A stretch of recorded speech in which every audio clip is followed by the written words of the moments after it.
Name's Byakuya Togami.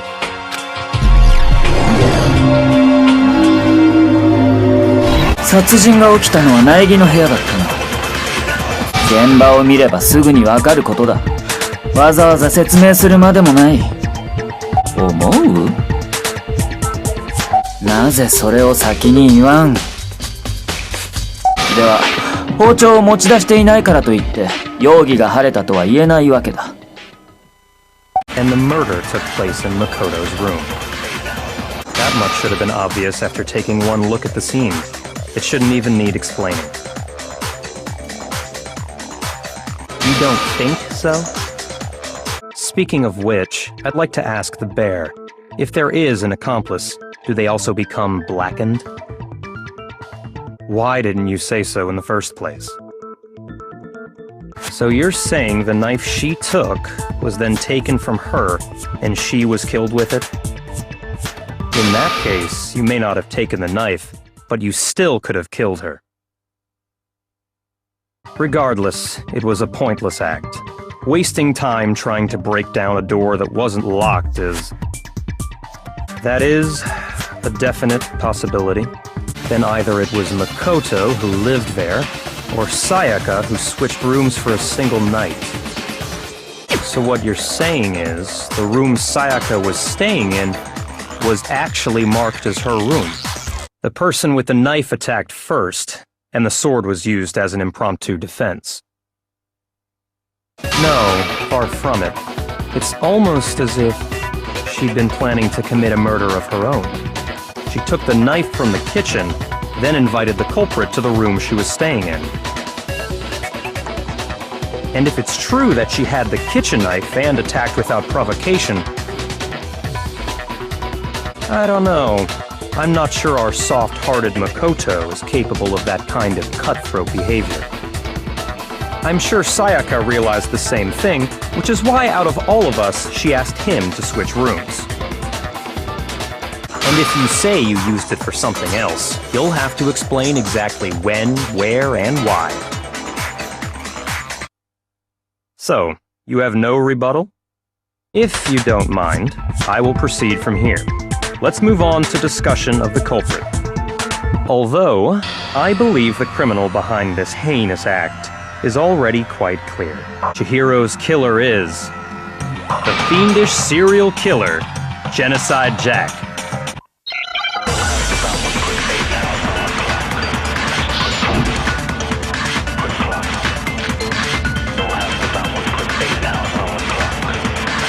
The culprit is Genocide Jack.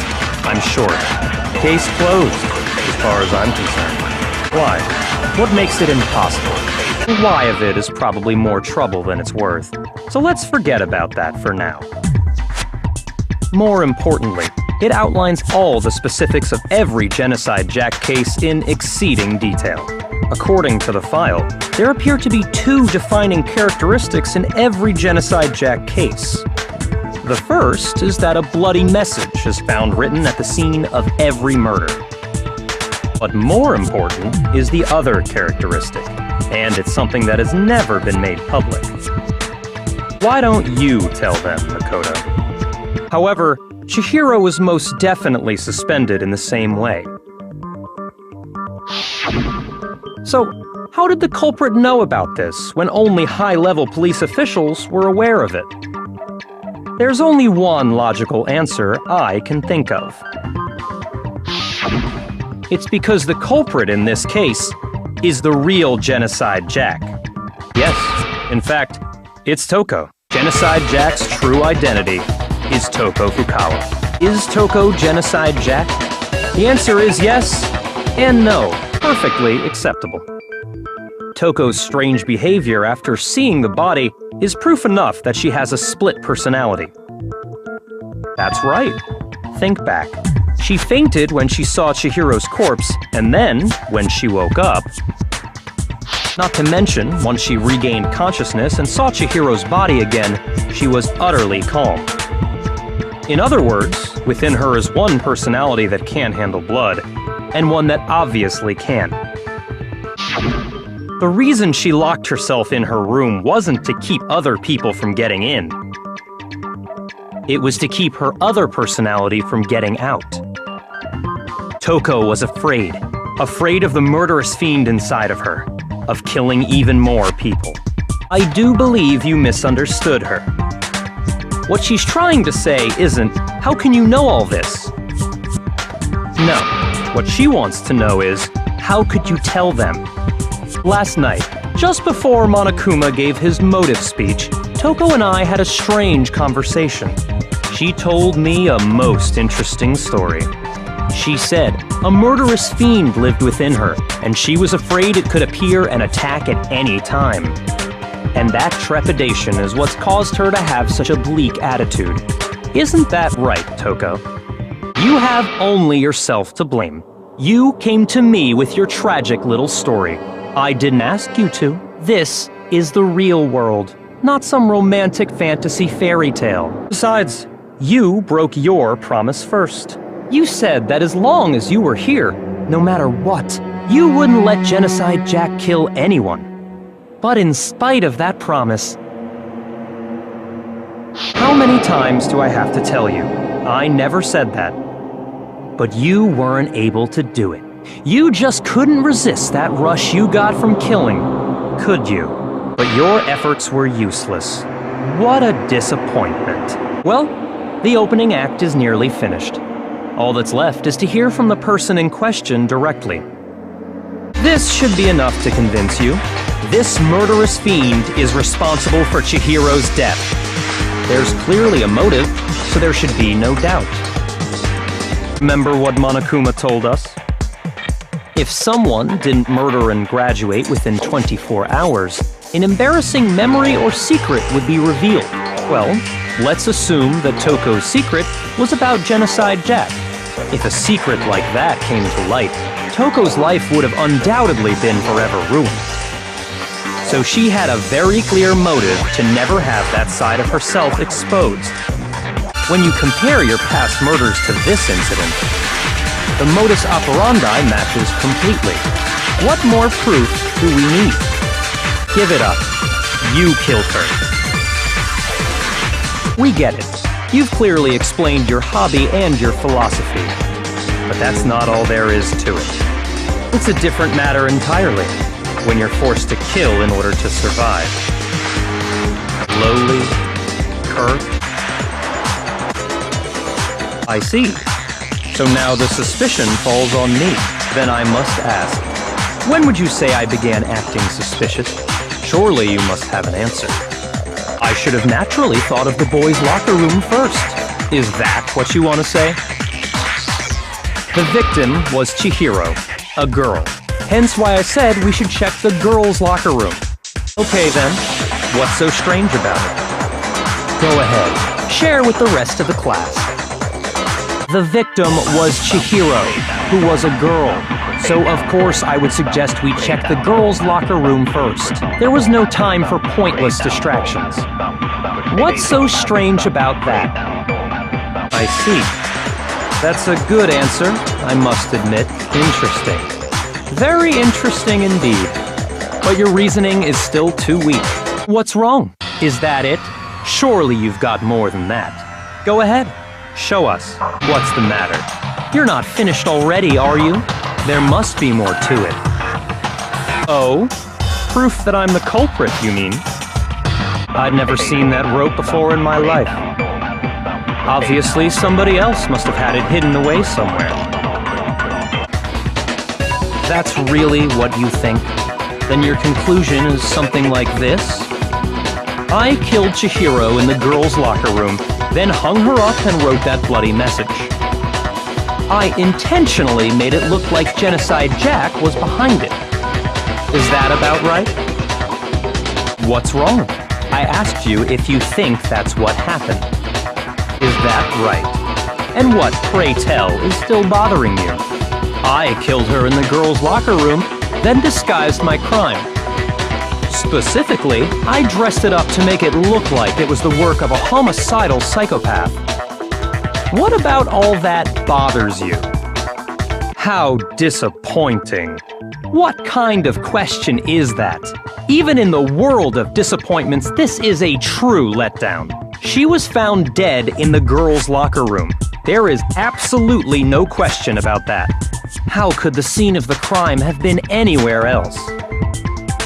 The rest of the murder scene? That was awfully specific. Please tell me you have a reason for saying all of that. Come on, Makoto. If there's any chance the murder took place somewhere else, let's see the proof. Your proof is some posters? Actually, the rule states that loaning your handbook is prohibited.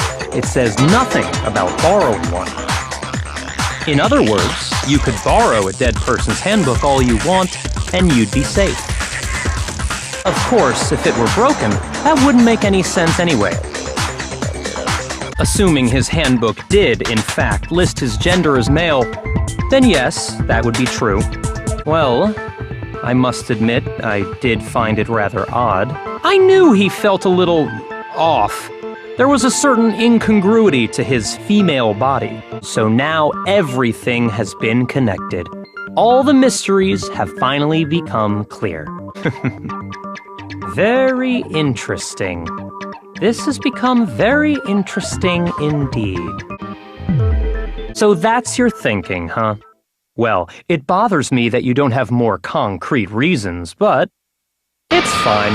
I guess I'll mark it as correct for the time being. He's right. I am not the culprit. I just happened to come across the corpse in the girls' locker room and decided to alter it. No, I am not effing with you right now. I'm telling you the truth. Go ahead, find it very hard to believe. You're free to be executed along with the rest of us. My reasons hardly matter right now. Uncovering the culprit is much more important, wouldn't you say? Now then, if it wasn't me, who was it? Excellent. Then shall we resume our game of hide and seek? As was noted, the evidence is already gone. There's nothing to get fingerprints from. What do you mean, the specific tracksuit? Hey, Celeste, what color was Chihiro's tracksuit? Perhaps, but you handed him the shovel, didn't you? That's why you said what you did. Focus on the tracksuit and it'll be obvious who he met with? What a bunch of nonsense. That's odd. I didn't think the handbooks were quite so fragile. I won't say it's not possible, but who would have done something like that? I don't know of anyone who took their handbook into the sauna. He's not the only one. I think Hiro's innocent as well. The suspicious individual hidden within the suit. Go ahead, Makoto. Tell them who it was. Then there can be no doubt. Hiro is the prime suspect. It makes perfect sense. Hiro was the suspicious individual in the suit, but he's not the culprit. That's right. The culprit in this case has nothing to do with being in the Robo-Justice suit. Of course. But before we get to that, there's something else we need to clarify first. So let's get that out of the way. All things have a proper order. We must clarify the method of transportation for Taka's lifeless body. It would seem that his corpse was moved using certain particular items. Makoto, can you tell us what they were? She's raised an objection. How do you respond? Well, anyway, that was just something we had to get out of the way. Let's get back to the main subject. I'd be happy to explain why the occupant of the suit couldn't possibly be the killer. If you look back on how the body was transported, it will become immediately obvious.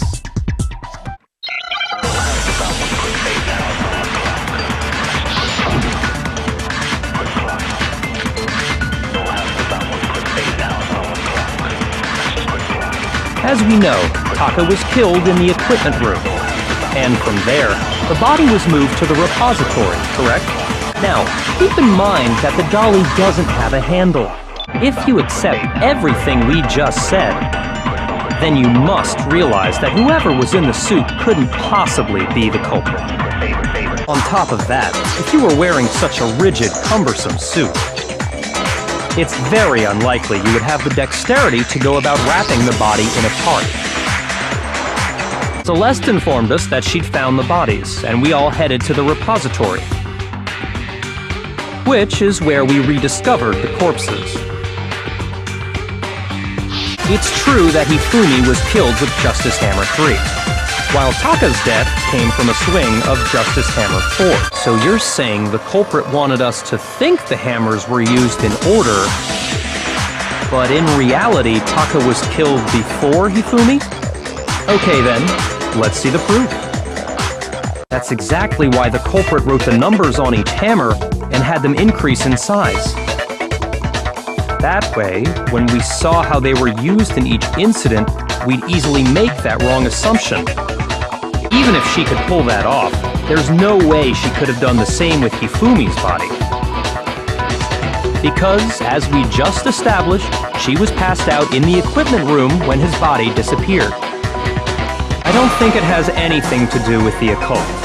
I think what she's implying is, we thought Hifumi was dead, but perhaps in reality he was still alive.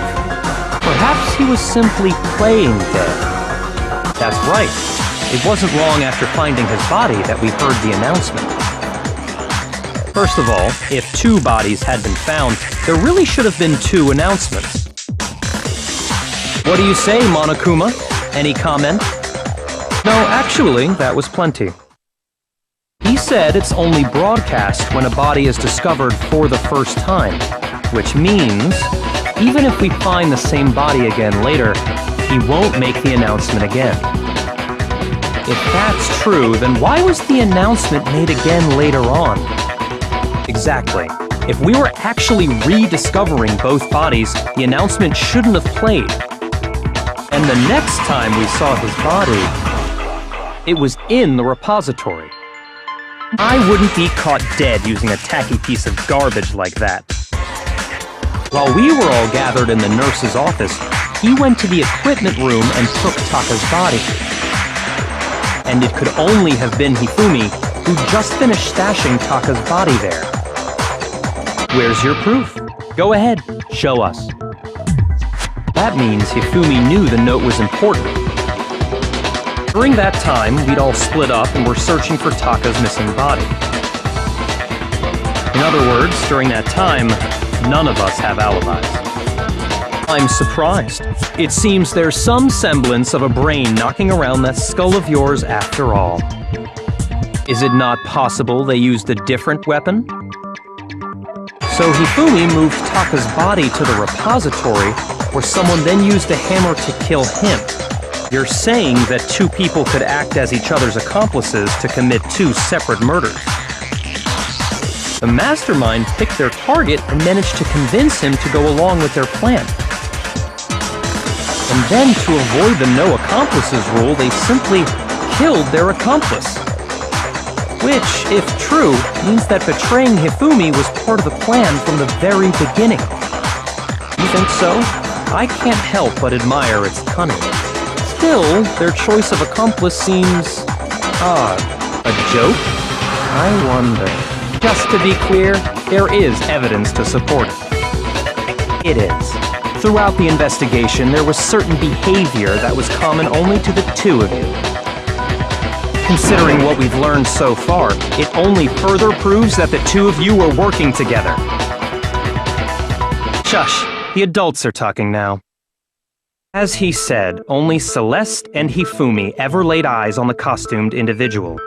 If we accept that Hifumi was one of the culprits, we can't help but suspect what Celeste has said as well. After taking Hifumi to the nurse's office, we all began our search for this individual, correct? And not too long after that, do you remember what Celeste said? We headed to the 2nd floor specifically because of what she claimed to have seen. Next, to draw us all to the physics lab up on the 3rd floor. And when we'd all come to see what was wrong, what was it she said? Once she'd done her job of getting us all up to the physics lab, it was time for her partner to get to work. In fact, Celeste was precisely the one who proposed that we split up. Well, if Celeste and Hifumi were working together, all those chance events suddenly become connected. And on top of that, that piercing cry of yours early on. That was to signal Hifumi, wasn't it? It was your way of telling him, we're on the 3rd floor, everything's going according to plan. Why else would you let out a scream that could have carried across the sea? Each piece isn't much by itself, but start putting them together and the picture gets very ugly indeed. Wouldn't you agree, Celeste? Don't bother trying to deny it. You made one fatal mistake. I didn't even catch it myself when you first said it, but looking back, I can say that one little slip-up was your undoing. I'm talking about what you said after Hifumi's body disappeared and we returned to the nurse's office. Then pay attention. Sakura, Toko, and I were first to discover Taka's body in the equipment room. Then Makoto showed up and told us Hifumi had been killed, so Sakura and I left with Makoto. Once we were in the hall, we ran into Celeste, and the 4 of us headed to the nurse's office. Now, the entire time we were together, none of us said anything about Taka being dead. Think about it. Celeste's comment doesn't make sense. It was completely out of place. You hear that, Celeste? Everyone's having some trouble understanding. Could you repeat what you said? If you're really not the culprit, you shouldn't have any problem repeating it, right? And that's all it takes to finish this. It's obvious, isn't it, what was so strange about Celeste's comment? Exactly. And we didn't run into her until after we were all out in the hall. So there was never any chance for her to have seen his body in the equipment room for herself. Imaginations. Well then, I suppose this is checkmate. Don't talk. How long do you plan to go on pretending? So, you finally accepted it. Interesting.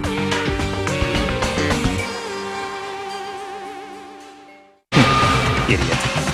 And what reason do you have for saying so? Is that it? That doesn't make any sense.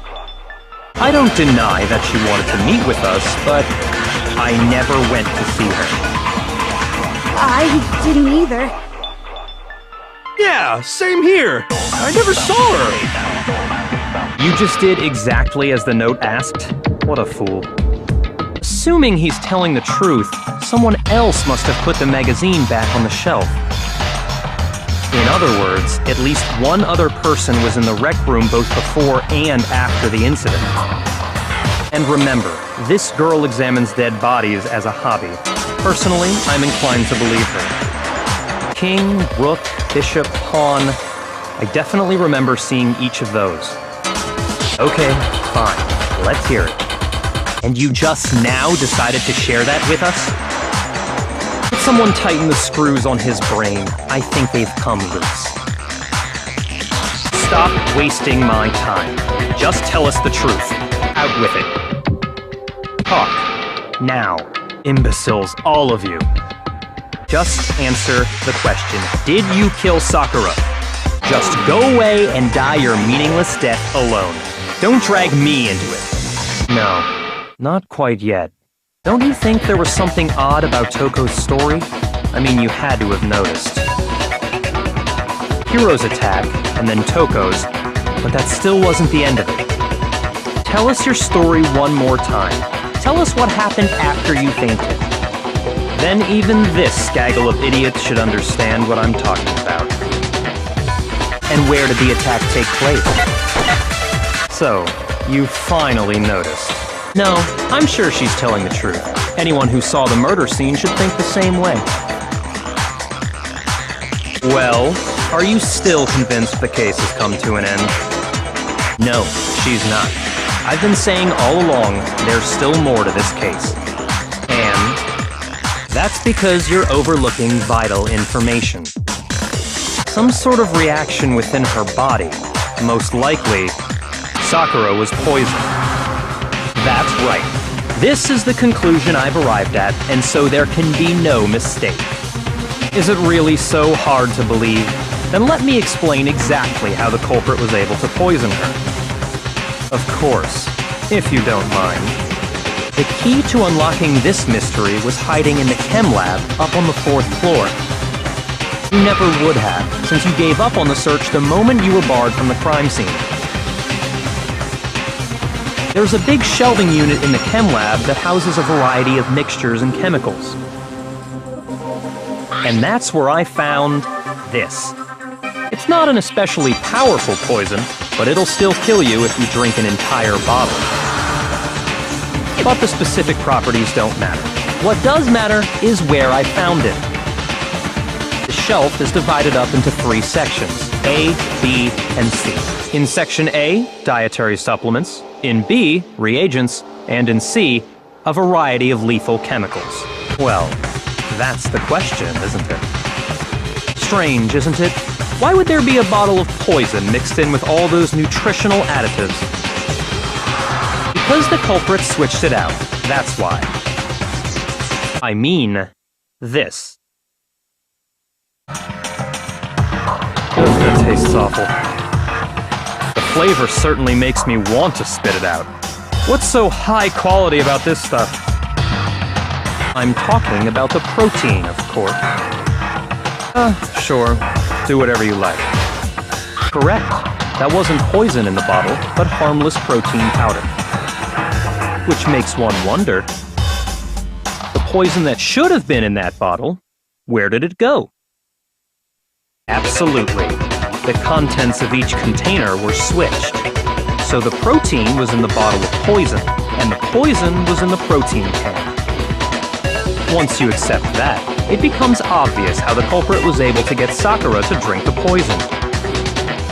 All they had to do was hand her something there at the scene, and she was happy to drink the poison herself. A protein drink which actually contained a deadly poison. That's all it took to kill Sakura. That is the true cause of death. But what was offered to her instead was a bottle full of poison. And I already know exactly who swapped the mixtures. Evidence revealing who replaced the 2 materials was left in the chem lab for anyone to see. I visited the chem lab this morning, and there were definitely no footprints there at that point. They must have appeared around the time of the murder, which leaves no doubt that they're connected.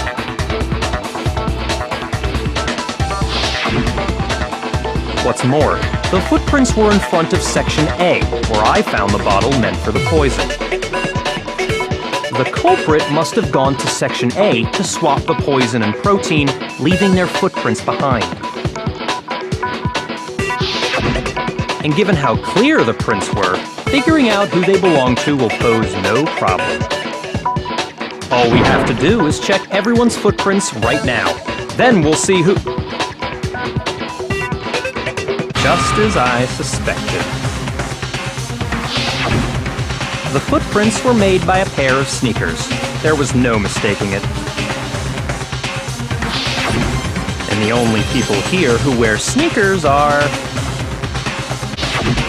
If the footprints didn't belong to Makoto, that left only one other possibility.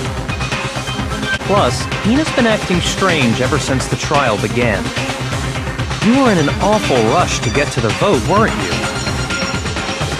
This whole time, you've been focused on pinning the crime on someone else, haven't you? What about it can't you believe?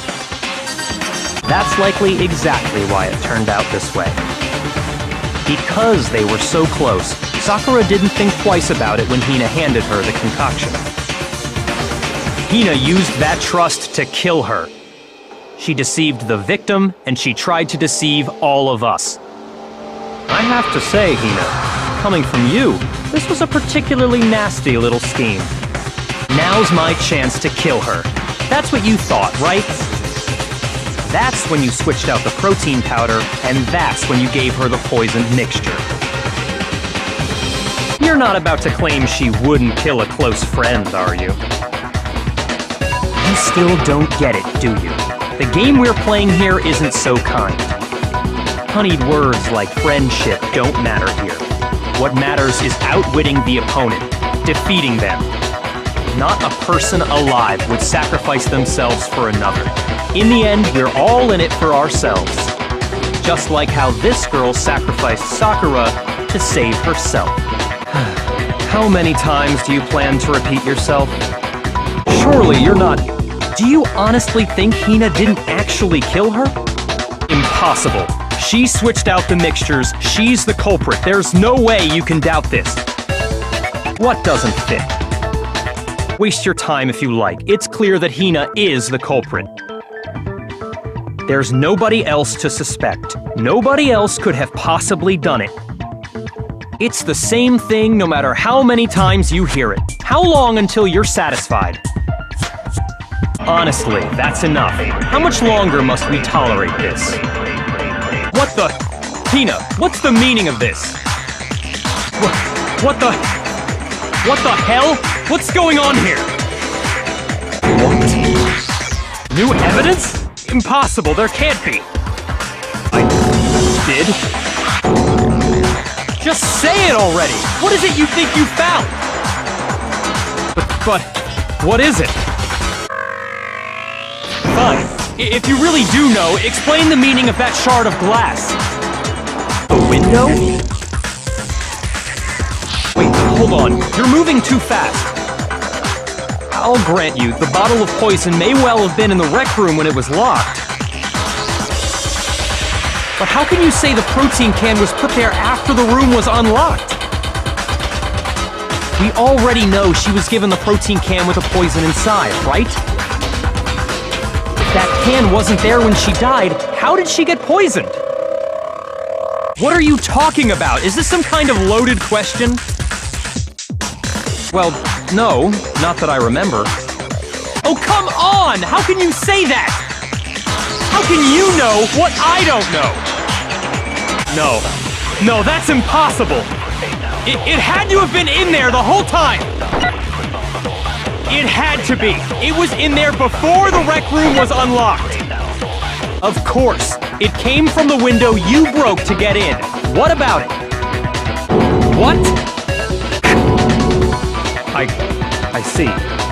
So that's your explanation. Kyoko, earlier when you asked if anyone had moved the can or tripped over it, if that's all true, then why did Sakura drink the poison? I thought we all agreed she was tricked into drinking it because of the protein can. You're saying she drank it knowing what it was? Such a ridiculous fiction is... Then tell us already! Sorry. Please, tell us. What? The killer was... Sakura? So you're saying Hina consciously deceived us to make it look like she killed Sakura? That's what happened? But, Makoto, how did you manage to... How were you able to uncover the truth that even I couldn't discern?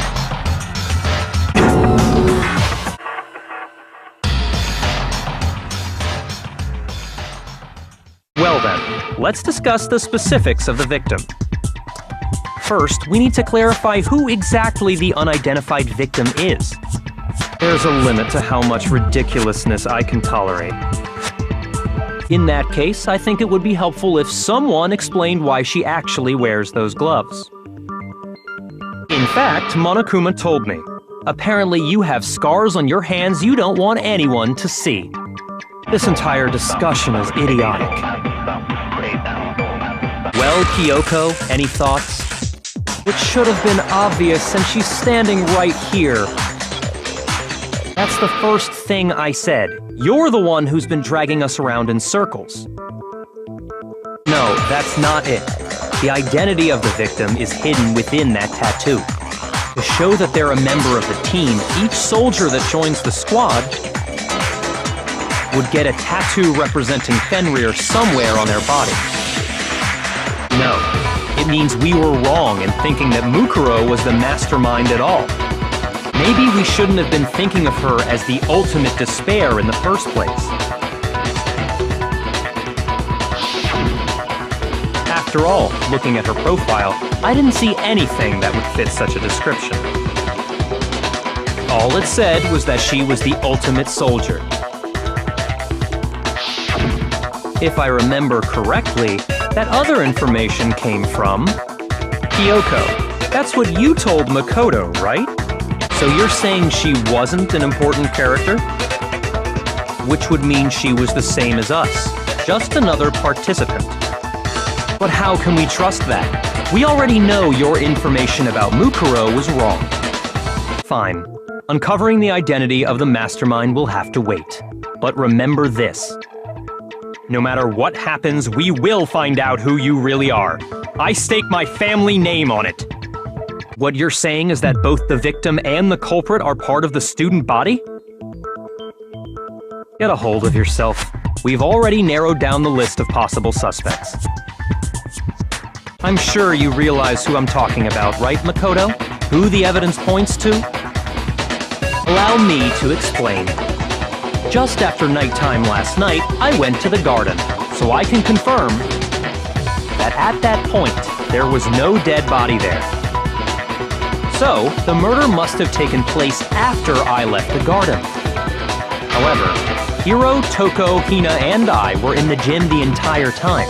That's right, the four of us were there trying to dismantle Monokuma. The whole time we were very careful not to go anywhere alone. We even went to the bathroom in pairs. All of which is to say, the four of us all have alibis. The only ones without alibis, exactly so. Are you thinking of raising an objection? Whatever you want, somebody go ahead and help him out.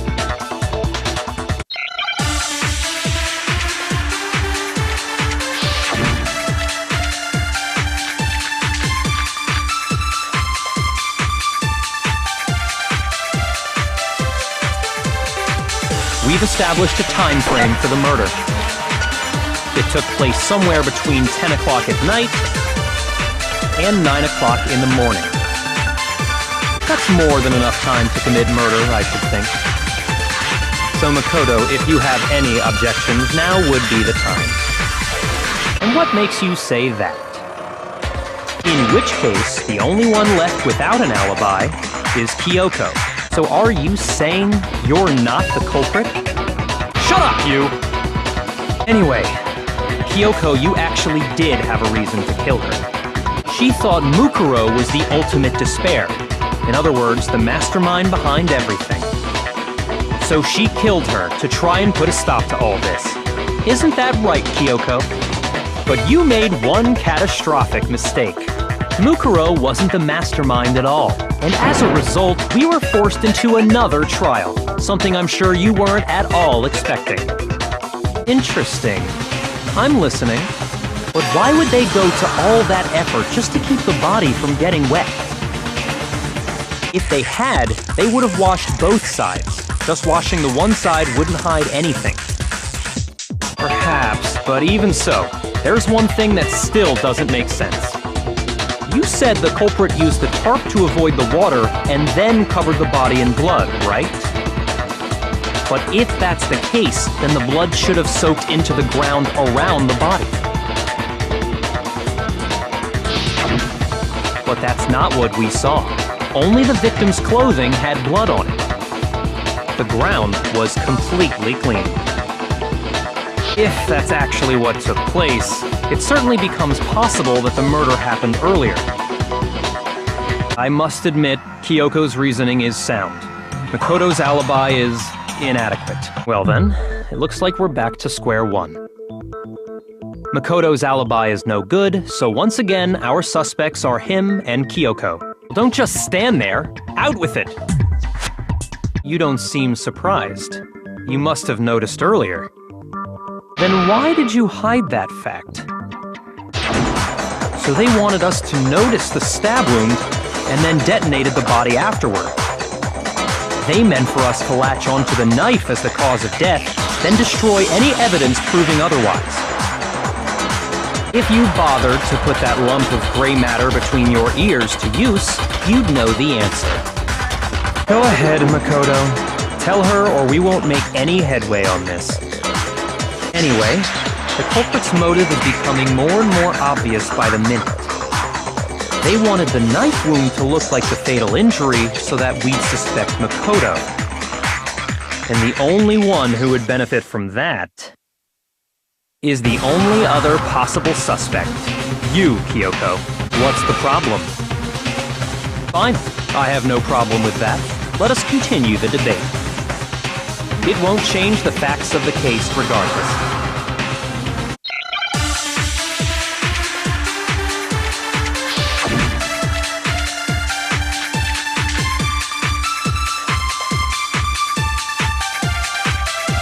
Then, shall we continue the debate? The victim's fatal injury has yet to be determined, correct? And more than that, the victim had suffered countless wounds across her entire body. Okay, then we're safe in assuming the blow to the back of her head is what killed her. We want to figure out what killed her, right? It just so happens we already know. Go ahead and tell them, Makoto. Surely you've deduced the real murder weapon? Indeed, there's no doubt about it.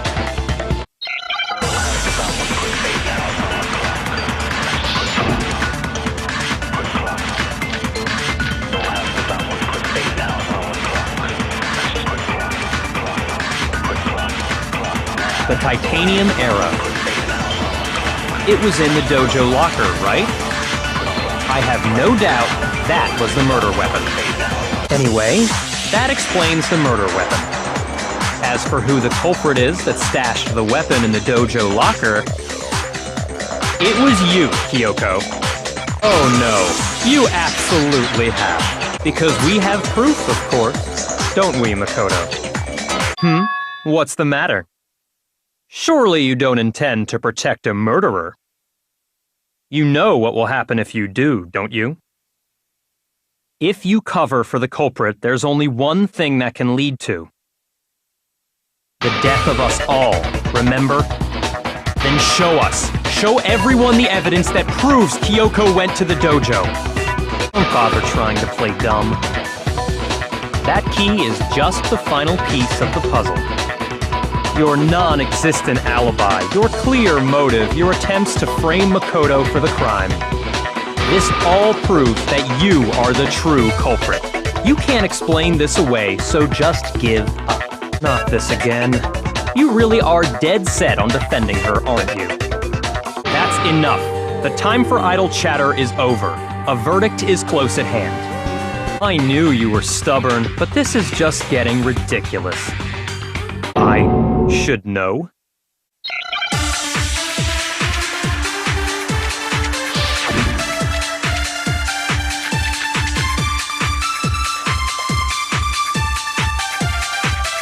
Those words you just spoke, what do you mean? There's proof that you aren't the culprit. Is that what you're saying? I see. So that's what you meant. And if I had the key to your room, it would appear not. A lie? You are correct. You're giving up just like that? You admit to killing... Well, does no one have a rebuttal? Have you decided to accept her assertion as fact? I see. So you still refuse to accept it. I suppose we have to admit that Kyoko didn't put the locker key in her room, that it was someone else. But of course, I have an alibi. From nighttime on, I was with you guys the entire time. I couldn't possibly have killed anyone, or put the key in Kyoko's room. There's only one other possibility I can think of. Someone could have had the key on them, then once they arrived at the scene, pretended to find it there. I don't see any other option. What a coincidence. I too have evidence to present. Evidence that proves everyone other than me has been working together. As long as we're talking about it, I suppose I should show you my photo as well. Well, we don't have any way to refute it, so we have no choice but to accept it as reality. To be honest, I have something else on my mind right now. you said the DVD contains recordings of us being interviewed by the headmaster, right? What were the interviews about? And how did we answer? Indeed, we only have one path in front of us. What matters is figuring out what memories you took from us. That's what you're trying to say, right? The interview with the headmaster, taking that group photo, those can't be the only memories we lost. There must have been a purpose to it all. A reason for taking away our memories. Okay, so you want us to figure out who killed her before we do anything else. What makes you so sure? There can't be any doubt. In which case, there also can be no doubt that the mastermind is one of us. Recall what Makoto told us Monokuma said to him earlier. So if the mastermind is in the school, we have to assume it can only be that 16th student. That's a good point.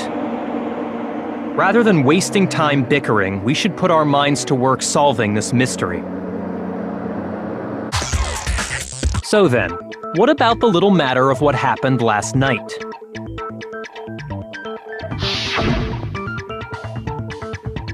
Makoto, you said you were attacked in your room by a masked assailant. If Mukuro had already been dead for several days, certainly it couldn't have been her. So who was it that attacked you? Hiro, Toko, Hina, and I all have solid alibis for that entire night. You're not going to tell us she was already dead before we arrived here or something, are you? Then somehow she was killed in secret without any of us knowing. Then you're also saying the body was moved from the biolab to the garden. Makoto's nitpicky nature seems to have surfaced with perfect timing. In other words, if the blue light is on, that means there's a body in that slot. Sounds like you're already convinced. Then can you tell us who was killed twice? And that's why the body had to be stored in the biolab until the moment we found it in the garden. And Mukuro died from a number of wounds across her body. When you compare that to the stab wounds Junko suffered, so let me see if I have this straight.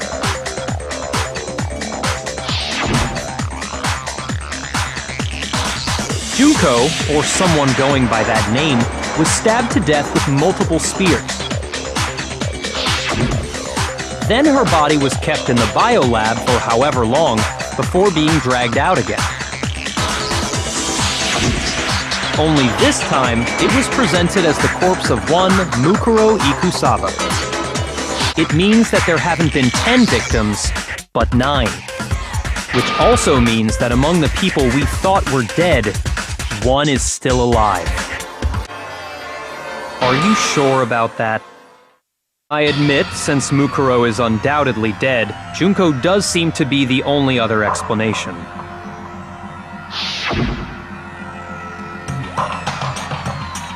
But we saw her get impaled.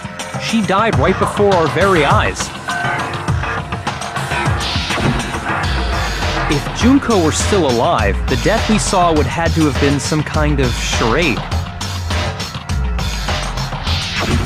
But you yourself confirmed she was dead, did you not? That's all well and good, but how do you intend to solve the problem standing in your way? Junko absolutely died. Mukuro absolutely died. Then that would make it Mukuro's corpse that showed up later. When we first met, none of us knew who anyone else was. So Mukuro could have simply told us her name was Junko, and we never would have known the difference. That would easily allow the two of them to switch places from the very beginning. If that's true, it was quite an elaborate plan to be sure, making it look like Mukuro was Junko. Then why haven't you been saying anything? So she killed Mukuro, who had taken her place, making it look like she'd died, and the real Junko is still alive. What? Are you broken again? That explains why she didn't quite seem the same, because she was a different person all along. I knew you couldn't be just some ordinary person. You're some kind of abnormality. No, I don't think there's anything perfect about anything you just said. What did you just say? What do you mean by that? So, how long do you plan on dragging this out? But what's the point? What meaning is there in asking those questions now? How much longer is this stupid speech of yours? Weren't we discussing our missing memories? Why are you trying to change the subject? What are you talking about? Which means if we did have our memories, then we wouldn't want to leave. Do I understand that right? What am I looking at? What's the meaning of the footage we saw? Is this another one of your practical jokes? Toko, you're the only one we can rely on now. I'm going to ask you a question, and I want to have it answered immediately. Do you know anything about this video? More importantly, if you really do remember, what is it? A tragedy? Just answer the question! What happened out there?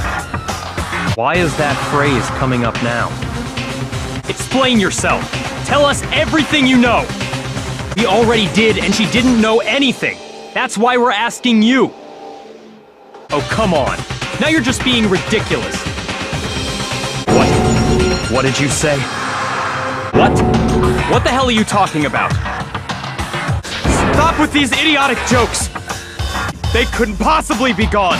The Togami family is destined to guide the world! This is all just surreal. And the reason for that is the 2 years of missing memories? Do you mean to say you'll execute one of us?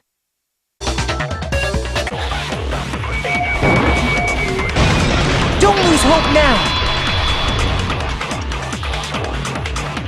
What's the matter? You're not actually trying to encourage me, are you? Ridiculous. It never even crossed my mind that I might give in to despair. But don't misunderstand me. I couldn't care in the slightest what happens to you. I just have to keep my word. I swore I would end the life of the mastermind. Besides, the Togami family isn't dead, because I'm still alive. So until I can restore the Togami family and bring it greater glory than it's ever known, I already said I would claim the mastermind's life, by whatever means necessary. It looks like we've reached the end. I think it may be time to vote. Believe. Try putting yourself in our shoes before you drag us into situations like this. We'd be better off leaving behind someone who jumps to conclusions without listening to our warnings. I must say, now that I'm seeing her up close, she's much bigger than I remembered. Shut up. You shut up too. Why are you crying? Just ignore her. As long as we activate the shutdown sequence, it'll be the end of her in this messed up world. No need to worry. We won't let you get hurt. Is there a reason to tell them all that? We're not joking. That is your past. Nobody can escape their past. Enough! My patience is wearing thin. Let's hurry and start the shutdown sequence already. You sure did. Not only that, the Neo World program stopped accepting shutdown commands from the outside. As a last resort, we considered cutting power to the program, but... And this is the only thing we could do to stop you. But, nevertheless, it's all over. We will shut you down and end all of this. That's only if the shutdown sequence doesn't activate, right? That can't be. It's just a bluff. And you're the one who set it up, right? How can someone from the reserve course have such an amazing talent like that? Hope cultivation plan. What is that? Did you say transformed? Could it be? The one who uploaded you into the Neo World program was... Hold on. You can't do that. There is no reason to listen to her. Hurry up and start the shutdown. What is it? Why are we still waiting? Do you still not understand what's going to happen to the real world if Junko escapes? How many victims do you think the biggest, most awful, most tragic event in human history has claimed? At this point, this is the only way. Are you really going to let her take over your friends' bodies? For your protection. This is your responsibility, since you're the ones who fell to despair. This is your responsibility. What was that just now? Why did Usami appear? She should have already disappeared. Are you saying they're moving towards such an uncertain future on purpose? The biggest, most awful, most tragic event in human history never happened. Hope's Peak, the Future Foundation, and the remnants of despair do not exist. That is what the world desired from you. But boring, everyday characters have no right to be in Danganronpa. So you were all made more suitable for your new roles. Just like how there's no Togami Corporation in the real world. As I said, all your memories are nothing but fiction.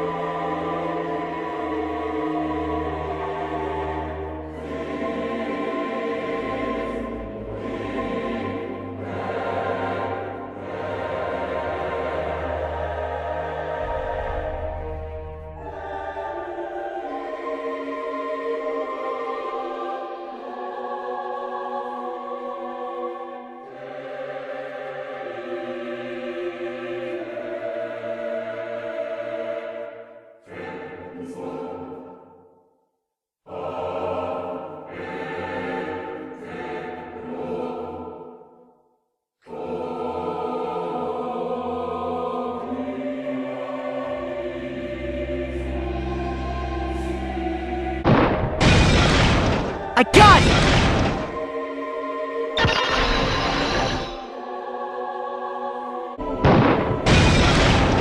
No, that's wrong!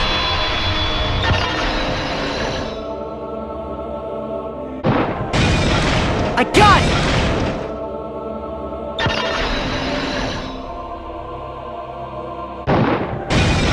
No, that's wrong!